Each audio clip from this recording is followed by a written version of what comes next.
সময়টা 1967 সালের 5 জুন। চারদিকে উত্তেজনার আগুন।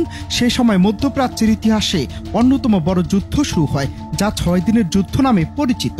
সেদিনের তপ্ত দুপুরে ইসরায়েল তাদের ভয়ঙ্কর আকাশ অভিযান শুরু করে। প্রথমে মিশরের বিমান বাহিনীকে একেবারে গুড়িয়ে দেয় তারা। মাত্র আধা ঘন্টার মধ্যে 200-রও বেশি মিশরীয় যুদ্ধ বিমান ধ্বংস করে দেয় ইসরায়েলি বিমান বাহিনী। এরপর তাদের লক্ষ্য জর্ডানের মাফরাক বিমান ঘাঁটি। পরিকল্পনা ছিল ছোট্ট দেশের বিমান শক্তিকেও মাটিতে নামিয়ে দেয়া।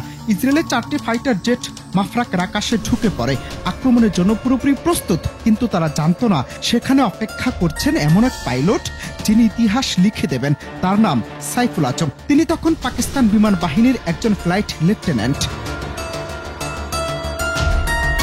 সাইফুল আজম তার ফাইটার জেট নিয়ে উঠে পড়লেন আকাশে। শুরু হলো ভয়ঙ্কর ডগ ফাইট।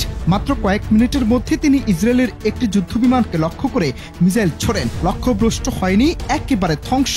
এরপর দ্বিতীয় বিমানটির পেছনে ধাওয়া করে সেটিকে আকাশ থেকে নামিয়ে আনেন। ইসরায়েলি বিমান বাহিনী সেদিন পুরো অভিযান থেকে পিছিয়ে যেতে বাধ্য হয়। এমন সাহসিকতার জন্য সাইফুল আজমকে জর্ডান এবং ইরাক 2 দেশের বিশেষ সম্মানে ভূষিত করে।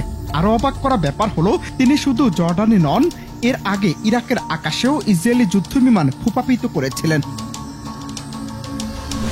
এই বাঙালি পাইলটই বিশ্বে একমাত্র ব্যক্তি যিনি 3টি দেশের হয়ে যুদ্ধ করেছেন, পাকিস্তান, জর্ডান এবং ইরাকের হয়ে। পরে 1971 সালে বাংলাদেশের মুক্তিযুদ্ধের পর তিনি বাংলাদেশ বিমান বাহিনীতে যোগ দেন।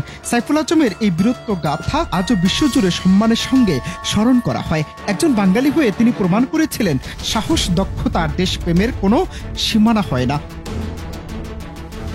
অনন্ত হাসান মাসুদ, বাংলা টিভি।